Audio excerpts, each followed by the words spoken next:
Hoy estamos acá ante la licenciada en Psicología Valle Astorga, docente y creadora de una metodología para la apropiación de la lectoescritura, que cuenta con 35 años de experiencia con resultados altamente positivos y cuya tesis de grado en la licenciatura de Psicología fue casualmente esta metodología. Buenas tardes. Buenas tardes. ¿Por qué hizo el método? Bueno, lo que a mí me motivó la creación de este método fue que desde muy joven yo veía inconvenientes socioeconómicos en los niños y muy especialmente que estas criaturas no podían ser ayudadas en la casa, en el hogar, por diversos factores, diversidad de motivos, inconvenientes, como por ejemplo padres alcohólicos, padres golpeadores y una serie de factores que interrumpían y que yo no podía exigirle a la mamá, ni siquiera pedirle una ayuda en la casa para la criatura, porque el chiquito, lejos de tener una mamá que lo ayude, tenía él que apoyarla o contener a la mamá que era golpeada por el padre en un caso, por ejemplo. Y o sea que el chico se convertía en una ayuda para la casa. Y como en ese caso, una infinidad de factores parecidos que impiden que el niño pueda desarrollarse bien o tener a alguien que le colabore en el hogar. Por tal motivo, esto es lo que me motiva a buscar estrategias que suplan esta necesidad, ¿no?, de ayuda en el hogar, para que todo se realizara en el aula. Entonces, desde un ambiente totalmente distinto, desde la ubicación de los mobiliarios, en una forma distinta, a nivel de una ronda, para que quede un espacio en el medio y para que los chicos ahí se puedan desarrollar bien, desde ese cambio empecé a organizarlo y empecé yo a adaptar este nuevo ambiente escolar distinto, o sea, un espacio nuevo al que se le brindaba en el hogar. Y podríamos decir que empecé con las estrategias, con cuentos, después del cuento la canción, de la canción a la dramatización, de la dramatización al títere, de los títeres al dibujo, etcétera, etcétera. Pero probablemente me digan, sí, el cuento lo hacen en todas partes, lo hacen todas las escuelas, lo hacen todas las docentes, pero este es un cuento muy especial en donde el personaje principal va a ser la personificación de la letra en sí. Esto es lo diferente, esto hace a la diferencia. Y eso es un cuento cada 2 días, por ejemplo. Entonces, de esa manera, naturalmente, jugando, el niño va incorporando todos estos sonidos y todos estos personajes que van a representar la letra en sí. Y que una vez que se encuentren con toda esta cantidad de sonido, cantidad de personajes, solo empieza a escribir. El método está dividido en varias etapas. Una de ellas es la adquisición de la conciencia fónica. Y bueno, ahí más o menos creo responder a su primera pregunta. ¿Para qué sirve el método? Y casualmente para que el niño se apropie de la lectoescritura, y no tan solo se apropie de la lectoescritura, sino que haga una lectura comprensiva, no una decodificación, una lectura comprensiva, y a su vez se conviertan en productores del texto, o sea, se convierten en lectores y productores del texto, y en un tiempo bastante corto, porque a los 3 meses ya están en condiciones de hacer lecturas comprensivas y hacer productores del texto. ¿Cuándo lo utilizo y por qué no se aplicó a nivel masivo? No, a nivel masivo es muy difícil que se aplique, pero sí está en varias escuelas, se lo ha aplicado con resultados también bastante positivos. Yo tengo mucha documentación, por ejemplo, acá en la Cumbrecita se lo aplicó en el nivel inicial y estuvimos haciendo la secuencia durante todo el año, o sea, cómo se iba desarrollando la criatura con esta estrategia, y terminaron con una muy buena lectura comprensiva y una buena producción de texto.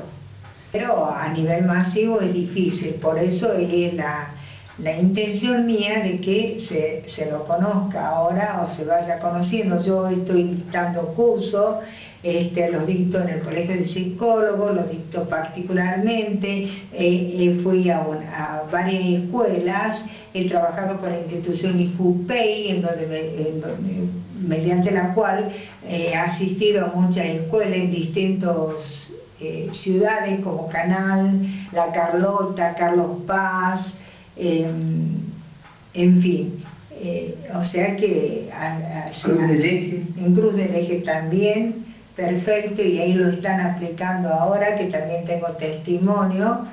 ¿Y qué sector La población está dirigida a la metodología, es a docentes, a psicopedagogos, a psicólogos, a los padres, también a todo aquel que esté interesado realmente y comprometido con la educación del niño, a toda esta población. ¿Por qué es innovador el método? Porque al niño le llega esta letra, esta consonante, estas vocales, todas en sí, a través de recursos que apuntan a todos los intereses psicológicos del niño. Entonces me parece que eso es como innovador. Y además despierta muchísimo el interés del niño y hay una estimulación temprana para todos aquellos que no pueden desarrollarse bien, no pueden adquirir bien, apropiarse bien de la lectoescritura. Con esta estimulación lo realizan perfectamente y desde los 3 años los chiquitos pueden lograr la apropiación de la lectoescritura. ¿Cómo la logran?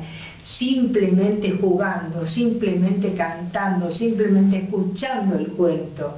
Y sabemos perfectamente qué es lo que produce el cuento en el niño.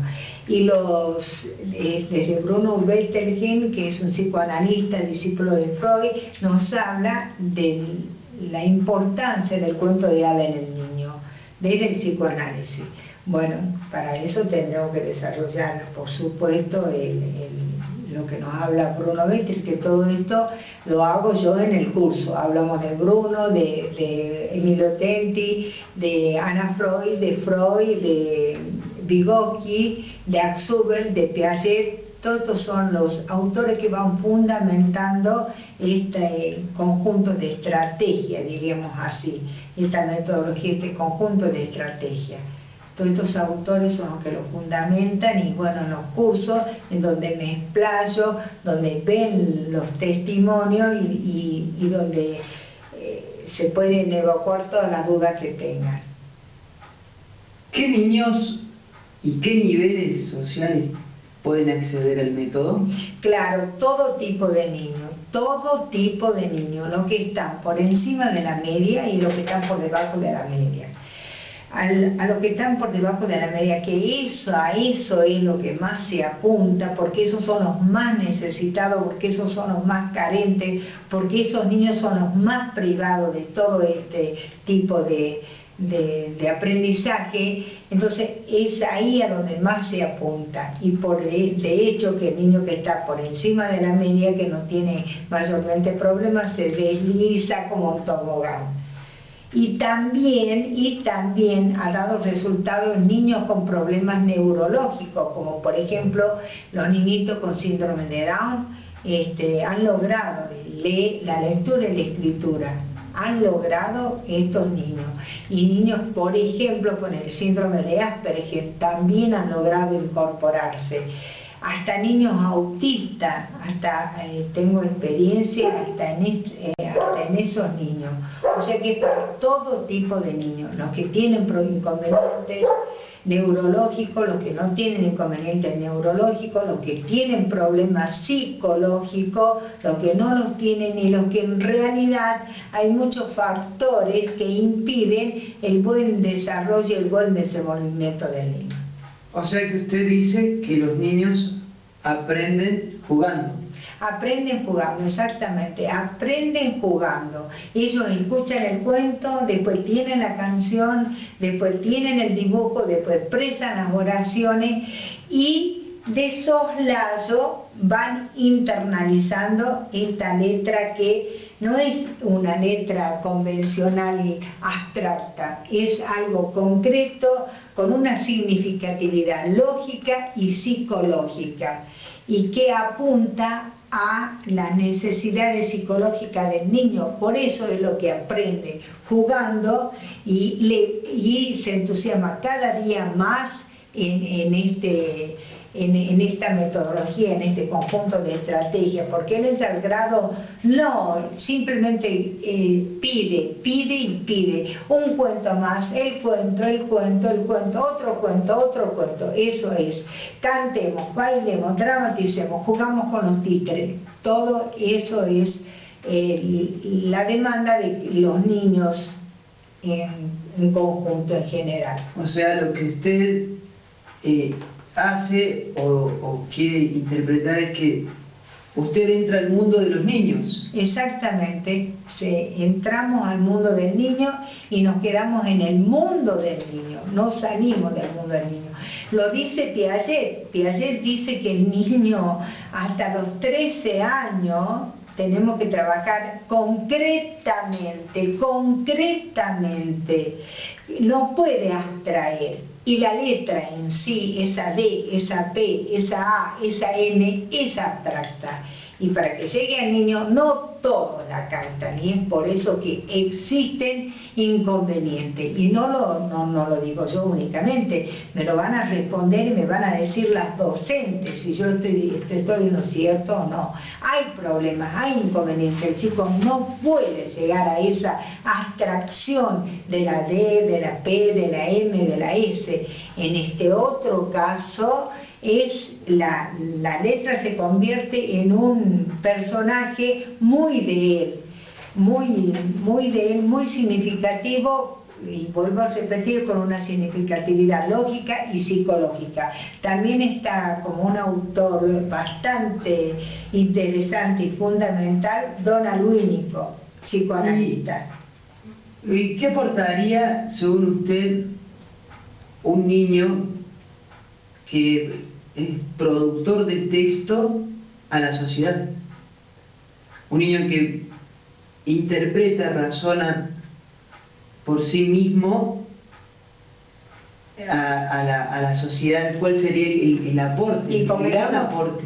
Convengamos que un niño que interpreta, que razona, es un gran aporte porque es un potencial bastante rico, y sabemos perfectamente que el que razona y que el que interpreta el día de mañana va a ser un sujeto de mucha importancia para la sociedad. Entonces ya no va a ser discriminado y vamos a tener personas que razonan y que razonan. No vamos a tener personas lamentablemente analfabetas.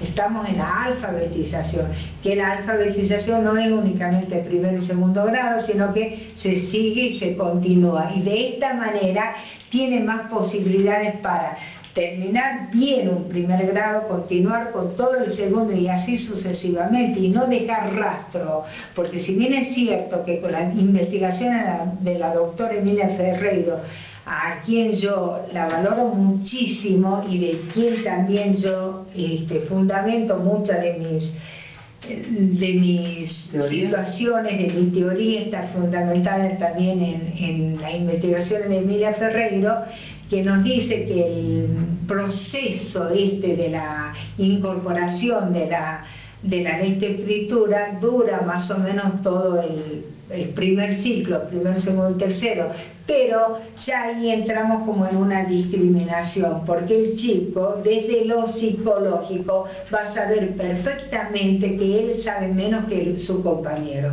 y que pasa a segundo grado no en las mismas condiciones que el otro niño que sí aprendió a leer y escribir perfectamente. Entonces él, su autoestima está bastante baja y cada vez más baja porque se sabe que él no puede y que a él le tienen que dar cosas especiales. O sea, lo que usted dice es que según el contexto social, mi niño va a aprender a leer y escribir más rápido que otro que no tenga el acceso básico que puede tener un niño. Claro, no sería tan así, yo lo podría explicar como que el niño que con esta estrategia, todos los niños logran la incorporación de la lectoescritura sin ninguna necesidad de una discriminación, de traerlo al escritorio, de ponerle una docente aparte para que lo ayude, para que lo colabore, porque ya el compañero ya de por sí se hizo un grupo en donde hay dos grupitos, por así decirlo, 2 o 3 grupos dentro del aula. El grupo que sabe de todo, que incorpora, que lee, que escribe, que produce, el otro que todavía no puede salir de las etapas esta presilábica o silábica alfabética, no puede llegar a la alfabética, entonces ese grupo está aparte, él se sabe que está aparte, que no logró lo que lograron sus compañeros, y ahí él se siente discriminado y ya desde un vamos está en juego su baja autoestima.